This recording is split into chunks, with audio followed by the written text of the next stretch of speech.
Hey guys, how you going? Just thought I'd drop some quick thoughts on this. IDW's new Transformers and Back to the Future #1. Now, this is a comic that really took me by surprise, by which I'm not talking about the actual comic itself, as in the story. I mean, as in I had no idea it was happening until literally last week when I saw my local comic shop's shipping list, and I sort of freaked out a little. Back to the Future is my favorite movie, so I was pretty psyched to see this. I haven't been staying caught up with the Back to the Future comics. I think I read the first one back when it came out. But yeah, I've sort of fallen off the wagon, need to get back on. But this seemed like a pretty cool crossover, so obviously I was curious to check it out. For those who haven't heard about it, well, here it is. Starting with the cover, I think that's just a pretty cool cover right there. Obviously a homage to the Back to the Future movie poster. We got Doc and Marty doing the classic position there, and as you can see, no, your eyes are not deceiving you. That is a that is a Transformer, not necessarily a Decepticon, a Transformer, a Transformer DeLorean. You can see the little flux capacitor there, and yes. So that's pretty much everything you could want a cover for a Transformers Back to the Future crossover to be, now isn't it? Now, the story picks up pretty much at the end of the first Back to the Future movie. You got Doc, oh actually no, before we get to that, we do get a rather nice little note inside from the desk of Dr. Emmett Brown. And it's basically saying that, I'll read it to you. It says, "The space-time continuum is full of infinite possibilities and alternate timelines in its unending nooks and crannies. These include events and histories that could happen, have happened, may never happen, and have been erased from existence or exist completely as conjecture. How then do we classify this tale?" I'm talking about this tale right here. "But now, suffice to call it entertainment. As a physicist, I can speculate no further. Dr. Emmett L. Brown." I like that. I think that's a nice touch, because it's basically saying, yeah, this is just a bit of a bonkers crossover. It's obviously not really going to make sense, especially not in the Back to the Future timeline, but at the same time, when you're dealing with time travel, anything's possible. That's sort of one of the views of time travel, especially a series which sort of revolves around the idea of alternate timelines, changing history and whatnot. You can just have fun with it. I don't think anyone's going to see a Back to the Future Transformers crossover and spend all night scratching their head trying to figure out how you can make it fit into continuity. It doesn't. It's just fun.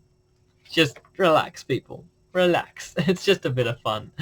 So anyway, moving along to the beginning of the actual story, we get a little bit of a recap, or a reimagining, I guess, of events from Back to the Future 1. Specifically, the chase scene of a Twin Pines Mall. We see Marty getting chased by the Libyan terrorists, and we're sort of getting a narrator who is explaining this is a recap. We don't really know who this narrator is, unless I missed it, but as far as I can tell, by the end of this issue, we don't know who the narrator is, but he's pretty much giving the audience a recap. He's getting us up to speed, just gives a bit of a breakdown who Marty is, whatnot, what's going on with the terrorists chasing him because of the plutonium that Doc stole from them and whatnot. But then we see that watching all this unfold is a couple of Decepticons. And it seems that they're there trying to, looking for something that will give them an edge against the Autobots. And they're communicating with Megatron. They're sort of just laughing. I think it's funny watching these humans trying to kill each other. To them, it's entertainment. Megatron sort of chastises them. They're not meant to be having fun. They're Decepticons. But basically, they're about to sort of, turn around, nothing here. And suddenly they see the DeLorean disappear. And they think, okay, this sort of thing, do humans have teleportation technology? I don't know. And then they detect disturbance in the space-time continuum. I can't remember if I say exactly, but I'm pretty sure they detect that time travel's happened, and they report back, oh yeah, that makes sense, because the kid's just shown up again. So they realize that it's a time machine. So they follow Doc and Marty back home, or back to Marty's place. It's pretty much, now we're at the point in the end of Back to the Future, the first one, where after Marty comes back, Doc's alive, and then, he goes and drops Marty home. Now we've got it's not happening, but Decepticons are on their tail. And they realize that they're going to make another time jump, because it's, when Doc goes off to 30 years in the future. And then, so they decide we've got to try and stop it before they get away. Then Bumblebee shows up and takes them out, and there's like a bit of a fight going on between Autobots and Decepticons, which no one in the street seems to be able to hear. I guess they're very quiet giant robots, I suppose. Eventually, Doc and Marty do sort of realize something's going on over there, and they go check it out, but they're all in vehicle mode, so like, one thing I'm not sure about, because I like Transformers, but I'm not like a huge fan. I haven't watched the original cartoon. I think I watched Transformers Armada as my Transformers cartoon when I was a kid. Not up to date with comics, anything like that. But they find a cassette tape on the ground, which I think is one of the Decepticons in its vehicle mode. Not entirely sure, because they sort of pick it up, and then Bumblebee. It's a little hard to tell the art sometimes. I think Bumblebee reverses back and sort of causes Marty to drop the tape, and Bumblebee runs over it. So I think that was one of the Decepticons. I'm not entirely sure. But anyway, Doc and Marty sort of shrug it off. They make a little quip about self-driving cars and how, yeah, that's unlikely to ever be a thing. But yeah, then things sort of carry on as they do in the movie. Doc goes off to 2015, the distant future. Just as long as he doesn't come to 2020, he'll be sorely disappointed. And Marty goes back home, and he plops on his bed like he does in the movie. And so this is a point in the movie where he wakes up to find that the present's been changed by his actions in the past. And this time, it's sort of the same. Things have definitely changed, but not for the better. No super confident dad and Biff waxing the car. No, now it's now we've got evil Decepticon overlords. Yeah, that's right. His parents are telling him just he can't sleep in. It's 5 a.m. and saying, "What are you doing sleeping in?" They're all in these orangey red jumpsuits, and you're gonna get in trouble, and he doesn't know what's going on. And you go outside, and it's like this barren hellscape, like they're living in a strip mine or something, with a giant, with Decepticons everywhere. And they get put onto these transports, and you just it seems that you don't know the full details. You don't know whether this has happened in their lifetime, whether it's always been the way of the world or what. I'm assuming that it's probably just a recent development, like the Decepticons invaded in the recent past and enslaved humanity. I don't think they'd still be living in their house with the same sort of family unit and whatnot if this is just how the world's always been now. But and his dad, I think his dad's meant to be the sort of more confident version that was brought about by the changes made in 1955. He doesn't seem as Weasley as the original timeline version, so yeah, I'm guessing that it's only been a recent change in history. But anyway, so basically, Decepticons are only making people mine for Energon, and they've got Biff Tannen as their sort of human lackey, who's sort of I forget what title he has, like a coordinator. Yeah, he's a coordinator. So he's obviously the Weasley human sellout who's working for Decepticons to save his own skin. But yeah, Marty sort of obviously doesn't take this well. But when Starscream shows up, wanting to know what all this sort of commotion is going on, and then Marty, God bless his little heart, because he's trying to get his dad to sort of do something to fight back. He thinks now's a chance to fight back, and I honestly don't know what he wants his dad to do. But then Marty's big plan for fighting back against their giant robot overlords is to throw a trash can lid, I think it was, throw a trash can lid at Starscream's head. A for spirit and effort, Marty, dedication to humanity, all that sort of thing, spirit of rebellion, and absolute F, or Z even, in terms of planning and strategy, because I also don't know what he thought he was going to accomplish. But what you can imagine happens, or maybe not what you imagine exactly. Starscream sort of gets all angry, and Marty trips over a skateboard that's lying around, which I'm assuming is a Transformer, because he's like, oh, who leaves a skateboard lying around? Okay, that's got to be a Transformer, I'm guessing. But he gets an idea, and we get a fun little homage in true Back to the Future style. You have a little skateboard thing, except this time he's being chased by Starscream in his vehicle mode.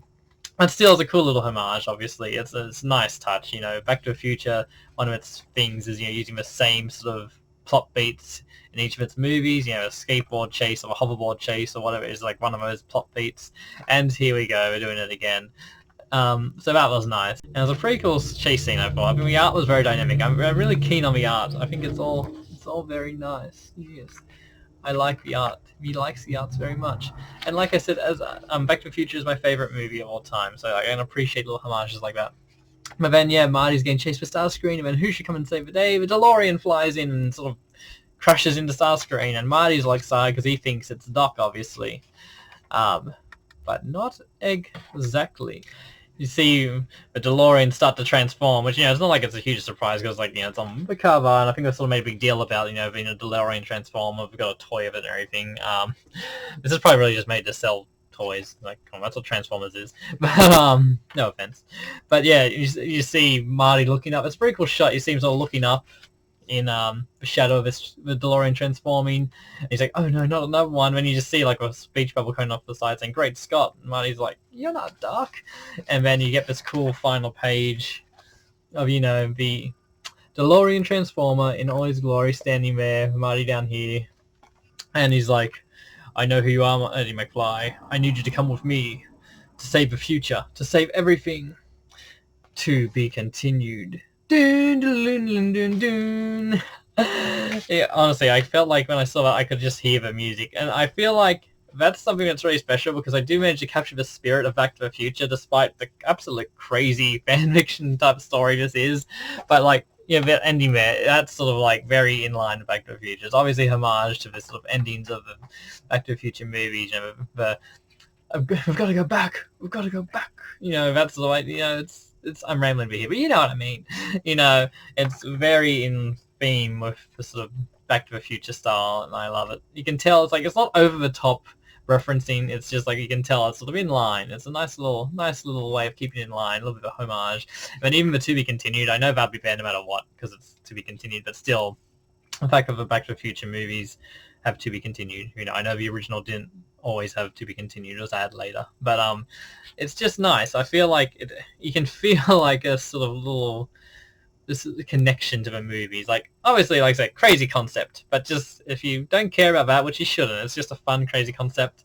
You can just feel like it got all these little sort of little connections to the Back to the Future movies. I really enjoyed it. I'm really curious to see where this goes. They've sort of teased the cover for the next issue, got a little teaser for the next issue, and you can see Doc's on the cover, so it looks like Doc gets picked up in the next issue.